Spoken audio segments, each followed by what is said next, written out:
Bonjour à tous, donc aujourd'hui une nouvelle vidéo et ce sera une nouvelle vidéo, 3 petites créations sur carnaval. Donc je vais vous montrer comment faire une pomme d'amour, une lollipop et une petite barbe à papa. C'est parti! Alors en premier pour la barbe à papa, vous allez prendre une allumette et vous allez venir couper le bout. Ensuite on va mettre une tisaille autour, donc il faut vraiment bien l'entourer et bien la serrer pour éviter que ça s'en aille. Et donc n'hésitez pas à le faire avec la pince comme j'ai fait. Ensuite vous allez prendre le coton et venir le dérouler. Et vous allez un peu étirer les côtés pour qu'il soit un peu plus large et qu'il puisse plus recouvrir et faire plus d'effet. Ensuite on va mettre du vernicole sur la tige en métal. Donc on en met un peu partout. Voilà, donc il faut vraiment hésiter à en mettre pas mal parce qu'en même temps ça va tenir la barbe à papa. Donc on l'étire encore un petit peu une fois et on va venir en mettre sur un côté du bâton pour pouvoir permettre que le coton tienne vraiment bien.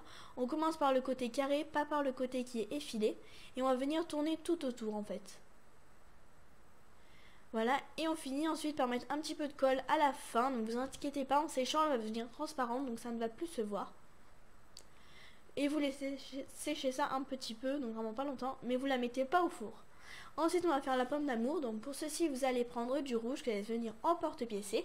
Et après l'avoir en porte-piécé, on va venir faire une petite boule. Et on va mettre un petit bâton dedans. Et vous mettez ça à cuire, on fera le reste après. Ensuite pour la lollipop, moi j'ai décidé de la faire à 6 couleurs, mais vous n'êtes pas obligé. Donc en premier comme base il faut prendre du blanc. Donc moi j'ai pris du blanc parce que c'est tout le temps du blanc, mais après vous prenez la couleur que vous voulez. Et ensuite je vais faire plusieurs boudins de couleurs. Donc je vais faire un rouge, un orange, un jaune, un vert, un bleu et un violet. Donc vous pouvez faire aussi d'autres couleurs, c'est vraiment comme vous le voulez. Vous pouvez faire moins de couleurs, plus de couleurs, enfin c'est vraiment comme on le veut. Ensuite donc je vais faire le orange, donc je fais des boudins bien réguliers, faut ni qu'ils soient trop gros ni trop fins par rapport au boudin, donc vous jugez à peu près. Voilà, il faut compter en tout, si vous prenez 6 boudins, 12 emplacements, parce qu'en fait si vous voulez il y aura un boudin, un espace, un boudin, un espace, et en fait moi l'espace je le compte comme un emplacement, mais après, enfin voilà. Donc ensuite je fais le vert, donc je les coupe un peu plus long que le boudin, c'est tout simplement parce qu'après quand vous allez le rouler, les fils auront tendance à rétrécir un tout petit peu. Voilà, donc c'est juste faut les couper un peu plus long, comme ça s'ils rétrécissent vous aurez encore de la marge et le blanc aura quand même toutes ses couleurs. Donc je finis en dernier par le violet. Donc moi il s'effrite un peu parce qu'il y a un moment que je n'en suis pas servi. Après une fois qu'on a toutes nos couleurs, on va mettre la première qui est le rouge. Et ensuite on va venir mettre le vert au dessus vu que c'est la couleur du milieu. Et ensuite on va venir mettre les autres couleurs tout autour. Vous appuyez bien pour qu'elle tienne et pour pas qu'elle s'enlève pendant que vous allez mettre les autres. Et ensuite on va venir rouler. Donc comme vous avez pu le voir, j'ai laissé des bouts donc, que j'ai rabattus et que j'ai coupés. Et donc après on va rouler normalement. Et pour faire l'effet que ça tourne, en fait tout simplement vous allez tourner le boudin. C'est aussi simple que ça. Et on va venir le rouler. Et on le tourne aussi. Voilà, donc vous faites ça jusqu'à que le boudin vous convienne. Donc il ne faut pas qu'il soit trop fin parce qu'il faut quand même qu'on mette le bâton et éviter qu'il tombe. Une fois que c'est bon, vous enlevez le surplus, tout ce que vous trouvez pas beau. Et pour le début, on va le rétrécir un petit peu pour que à l'enrouler ce soit plus simple. On va venir la tourner sur elle-même en la mettant à plat. Et on finit par couper le bord en biais et on va venir mettre un petit bâton. Donc faites attention qu'il ne ressort pas d'un côté ou de l'autre parce que sinon ça ferait pas très joli. Et ensuite on met un piton pour terminer.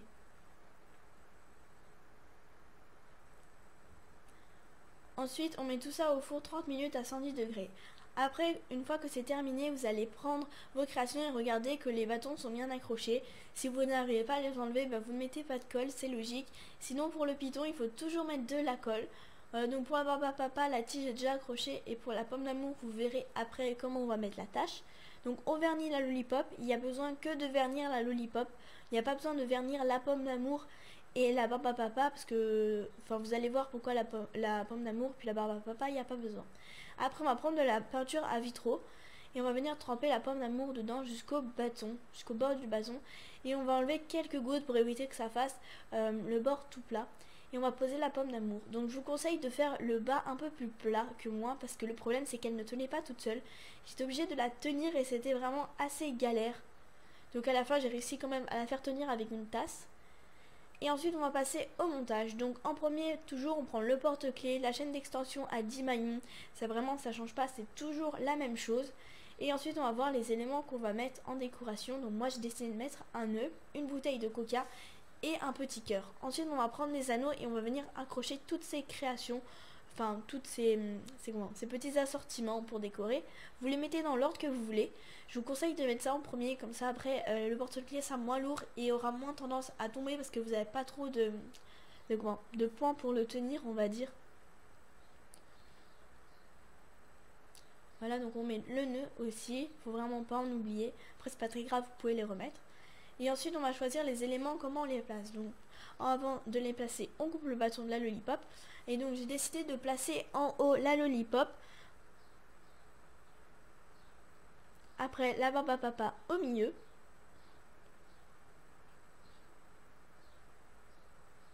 Donc pareil, vous mettez les anneaux. Donc j'ai mis à 5 rangs, vous pouvez mettre soit à 5 rangs, soit à 6 rangs, tout dépend de la grosseur de la création. C'est vraiment comme vous voulez. Et ensuite, en tout dernier, on va mettre la pomme d'amour qui va tout en bas. Si vous trouvez que ça fait un porte-clés trop long, n'hésitez pas à inverser avec la lollipop. Enfin, vous mettez vraiment comme vous voulez. Et pour l'accrocher, en fait, moi je vais mettre un petit embout de cordon que je vais venir en fait accrocher le bout au bord du bâton, donc en appuyant. Et ensuite, on va finir par mettre un petit peu de colle pour être sûr que ça ne s'en aille pas.